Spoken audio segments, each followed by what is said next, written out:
Assam school tech ইনফোলৈ আপোনালোকক পুনৰবাৰ স্বাগতম জনাইছোঁ মোৰ ইয়াৰ আগৰ ভিডিঅ'টোৰ জৰিয়তে আপোনালোকক ইউডাইছ প্লাছত কেনেকৈ টিচাৰ মডিউল আপডেট কৰিব লাগে তাৰ এটা ভিডিঅ' প্ৰস্তুত কৰিছিলোঁ যদি ভিডিঅ'টো চোৱা নাই আপোনালোকে ডেছক্ৰিপশ্যনত লিংক দি দিয়া থাকিব আপোনালোকে তাত গৈ ভিডিঅ'টো চাব পাৰিব ইউডাইছ ষ্টুডেণ্ট প্ৰফাইলত যাব লাগিব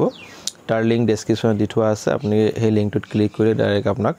हे पोर्टल লৈ যাব তো এনেকা ধৰণৰ এটা ইন্টাৰফেস পাব ইয়াতে আপুনি ষ্টেটটো প্ৰথমতে সিলেক্ট কৰি ল'ব আসাম বুলি সিলেক্ট কৰিব সিলেক্ট কৰাৰ পিছত গো অপচনটোত ক্লিক কৰিব ক্লিক কৰাৰ লগে লগে ইউজাৰ আইডি আৰু এন্টাৰ পাসওয়াৰ্ড দেখা আছে গতিকে ইউজাৰ আইডি আপোনাৰ স্কুলৰ ইউডাইছ কোডটো হয় পাসপোৰ্ট আৰু ক্যাপচাটো ক্লিক কৰি প্ৰথমতে আপুনি লগইন হৈ ল'ব লগইন হোৱাৰ পিছত আপুনি এনেকা ধৰণৰ এটা ইন্টাৰফেস পাব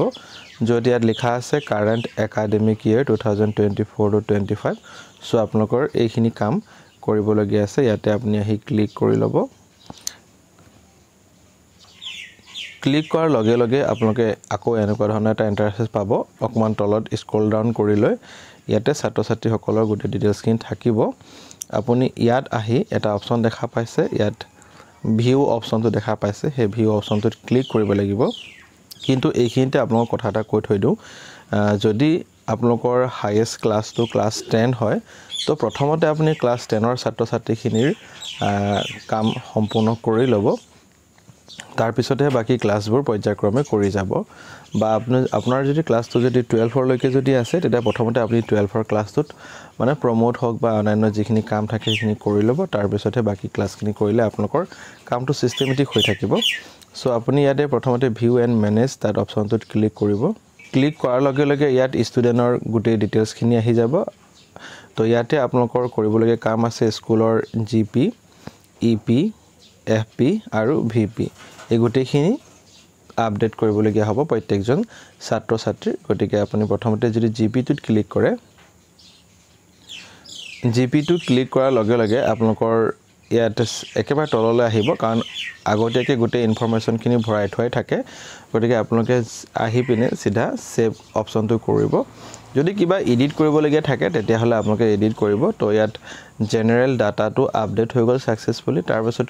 আপুনি নেক্সট এৰ অপচনটা দেখা পাইছে নেক্সটত ক্লিক কৰিব ক্লিক কৰাৰ লগে লগে ইয়াতো আপুনি সেভ কৰি দিব পাৰে কিন্তু ইয়াত দেখুৱা আছে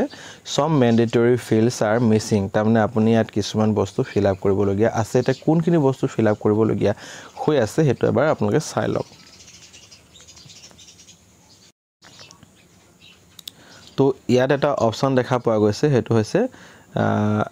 ল্যাঙ্গুৱেজেছ গ্ৰুপ ষ্টাডি বাই ষ্টুডেন্ট গতিকে এটো আপুনি সিলেক্ট কৰিব লাগিব কি ল্যাঙ্গুৱেজ পঢ়িছে হে বিদ্যালয়ৰ হে ছাত্ৰ-ছাত্ৰী গৰাকী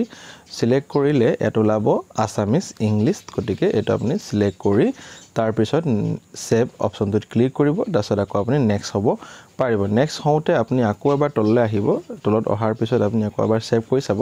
তেতিয়া আপোনাক দেখাব যে সম ম্যান্ডেটৰি ফিল্ডস আৰ মিসিং তাৰমানে ইয়াতো আপুনি কিছুমান বস্তু ইয়াত এন্ট্ৰি কৰিব লাগিব সো মই দেখুৱাই দিছো ইয়াত approximate distance of student resident to school তাৰ তেওঁলোকৰ ঘৰৰ পৰা বিদ্যালয়খনৰ মানে এক দূৰত্ব কিমান সাধাৰণতে আপুনি গম পায় বৰ বেছি দূৰৰ পৰা ছাত্ৰ-ছাত্ৰীসকল নাহে প্ৰায় 4 কিলোমিটাৰ 3 কিলোমিটাৰৰ ভিতৰে বা 5 কিলোমিটাৰ ভিতৰে ল'ৰা-ছোৱালীখিনি স্কুল আহে হেতু আপোনালোকৰ সুবিধাৰ মতে ছাত্ৰ-ছাত্ৰী খুদি পিনে আপুনি এটা এন্ট্ৰি কৰি দিব আপোনালোকৰ গাৰ্জেন যি সকল আছে তেওঁলোকৰ হাইয়েষ্ট কোৱালিফিকেশনটো কি হয় এটো ইয়াত ভৰাবলগীয়া আছে বুলি অপচন দেখা আছে আৰু ইয়াতে আৰু এটা বস্তু দেখা পাইছো এটো ইয়েস এণ্ড নো কৰিব লাগিব যদি ইয়েস হয় ইয়েস ছাত্ৰ-ছাত্ৰী এনেকুৱাও থাকিব পাৰে যে নেকি নেশনাল লেভেলৰ কম্পিটিশন হক বা ষ্টেট লেভেলৰ কম্পিটিশন যিকোনো কম্পিটিশন তেওঁলোকে ভাগ ল'ব পৰা হ'ব পাৰে তো তেনেকা ধৰণৰ ছাত্ৰ-ছাত্ৰী যদি হয় ইয়েস কৰিব যদি নহয় আপুনি নো কৰি দিব আৰু মোৰ মতে বৰ বিশেষ নাই গতিকে এইখিনি এন্ট্ৰি কৰাৰ পাছত